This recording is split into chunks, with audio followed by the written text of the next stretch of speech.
Welcome back, everyone, to AHSAA TV Weekly. I'm your host, Susan Carothers, and I'm here with Ron Ingram, and we have just a few more brackets to go through. Ron, this will be the pairings for the second round of the high school football playoffs. We're going to do 5A, 6A, and 7A. Are you ready? I'm ready. All right, let's start with Charles Henderson at Gulf Shores. Oh, tall order for Charles Henderson. They were in the state finals last year. To get back, they've got to beat an undefeated team in Gulf Shores, down at Gulf Shores. That's right. UMS Wright at Headland. We know last week UMS Wright, Coach Terry Curtis met Danny Horn.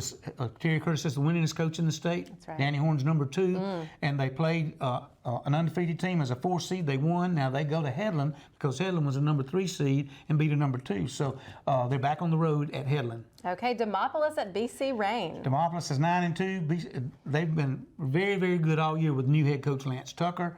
BC Rain. This is an up-and-coming team in Mobile, and I'm looking forward to seeing how this one shakes out. Yeah, sounds like it. Faith Academy at Eufaula. Faith Academy has to go north. All these other teams are, pretty much not too bad, but Faith Academy of Mobile has got to go all the way to Eufaula. Eufaula, Coach Darrell Jernigan is the head coach, one of our former NFL players, right? Coaching, and they've got a tall order at Eufaula. Okay, Leeds at Ramsey. Now we move to the northern section. Ramsey is going to be back at home at Legion Field. Leeds is one of our winningest teams in class in the last 20 years. Going into Legion Field is a tough order. Ramsey's defending state champs. It's going to be either one of these teams could end up in the finals. Yeah, Legion Field's an intimidating place to play. All right, Russellville at Moody. Russellville's 9-2. They have a great sophomore running back who's averaging about 300 yards a game. Moody is one of the best kept secrets in the state. I do believe they are very solid all the way around. Coach Gaines has done a great job with them this year. They're at home. This will be a really hard game for either team to win. Okay, Gunnersville at John Carroll Catholic. Gunnersville is 10-1. They were a number 1 seed. John Carroll is 9-2, best team they've had in many, many years. John Carroll is going to get to see just how far they've come, and Gunnersville is going to get to see how far they've come this year. Okay, Pleasant Grove at Boaz. Pleasant Grove is an amazing football team. Their quarterback, Eric Handley, is one of the best in the state. Boaz was a 4 seed that won last week. They beat a team last week 10-7 that they lost to in the regular season 48-45. They beat Southside. They're at home though, but they've got a taller order this week with Pleasant Grove. Okay, moving into Class 6A, the South, Saraland at Briarwood Christian. Everybody that loved watching Ryan Williams, Saraland's Mr. Football wide receiver last year in the Birmingham area, can go to Briarwood this week because Saraland comes north. They're 11-0. They haven't lost a game since the last game of the regular season last year. They're playing Briarwood Christian, who has just had so many close games this year. Coach Forrester has done a great job, but they've got their hands full this week. Sounds like it. Helena at Hillcrest, Tuscaloosa. Jordan Washington last week had almost 350 yards rushing for Helena.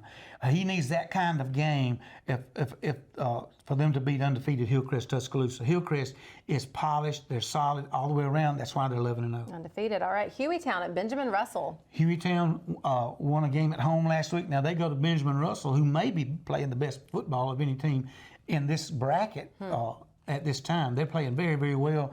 But Hueytown has been there before. It's going to be interesting just to see how this one shakes down. Okay, Spanish Fort at Pike Road. Spanish Fort scores a lot. Pike Road plays great defense. If it's a low-scoring game, Pike Road, I think, will be on the edge. If it's a high-scoring game, I say the Toros have taken it. Wow, so that's a toss-up. Okay, moving to the north in 6A, Oxford at Parker. Oxford unveiled, dug up a banner that they buried underneath their home plate last spring when they won the state baseball championship. Okay. I don't know if they've dug anything into the end zone, but they've got a tall order to get past Parker in Birmingham. That's going to be a tough game for them to play. 9-2 Oxford, very strong, against Parker, 10-1, very strong. Hartselle at Gadsden City. Hartselle won by the skin of their teeth last week over Center Point. Okay. Gadsden City had big play after big play to beat Gardendale. We talked about earlier, one of the highlights, Dre Kilpatrick had an incredible interception return, 80-something yards. Gadsden City, I think it may be a team that everybody needs to take seriously because they've got they're really good all the way across the board. But Hartselle finds a ways to win too. Yes, they do. All right, Fort Payne at Muscle Shoals. Fort Payne had a wonderful play in their highlights. Everybody needs to watch it, but they're going to need all of that and more against undefeated Muscle Shoals. Muscle Shoals, they've gotten this far before, but they've not been able to get past it. So the pressure may be on Muscle Shoals here. Okay. But I really think that if they do what they're supposed to do, they could go all the way. Mountain Brook at Clay Chalkville. Same scenario. Mountain Brook was in the finals last year because they won this game, I believe. Clay Chalkville remembers that. 2 years ago, they won the game, and they were state champions. This Clay Chalkville team, though, is really good. That's the only team to beat Thompson. That's right. They're not playing Thompson. They're playing Mountain Brook. But a lot riding on that game. Yeah, a lot riding on that game. It could be a really great game. Tune it in on the NFHS Network. Yeah, That's sounds gonna be good. like it. Okay, Class 7A. Let's start in the South. Auburn at Central Phoenix City. Not surprising. One thing about 7A is 3 of the 4 teams in Region 2 won the first round, and all 4 teams in Region 3 won. There's only 4 regions in 7A because the class is only 32 schools, and they play 1 less game. So that means that 7 of the 8 teams left come from 2 regions. So to put a bet on it, if you were a betting man, and say a Region 2 team will meet a Region 3 team in the finals, would be a pretty good bet if you wanted to bet. The only problem is Mary Montgomery's 11-0 for the first time in school history. This is the best they've ever done, and they are really, really good defensively. They're really good offensively.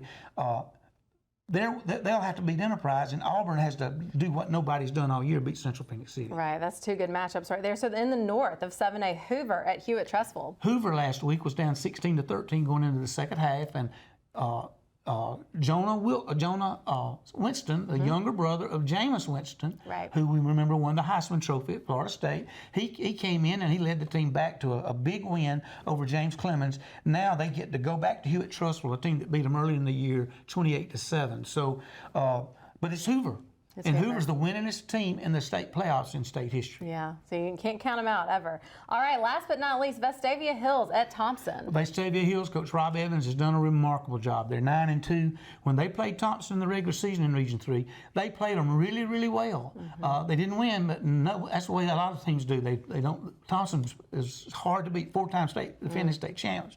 They've got a tall order here to beat Thompson. The game's at Thompson. But I can tell you this: if you want a seat, you better get there really, really early, like about Thursday. Well, or you could watch it. It's the game of the week, right? It's the game of the week. You could watch it, but from an AHSAA standpoint, buy that ticket. Buy that ticket. Support these schools. That's right. Well, Ron, that brings us to the end of our Week 2 playoff matchups. So it's going to be an exciting week, isn't it? Yes, and just like Week 1, we're going to see some surprises. Yes, we are. And next week we'll be talking about that team that's still getting better, and that team that wish they could figure out what they did wrong. Yes, and I'm sure coming out of this week we will have some highlights. We'll actually follow up with Week 1's highlights after this. And I think just about every game is going to be on the NFHS Network this week. So I think there may be 5 games that are not. Good. Okay, well, that's great to watch. And we look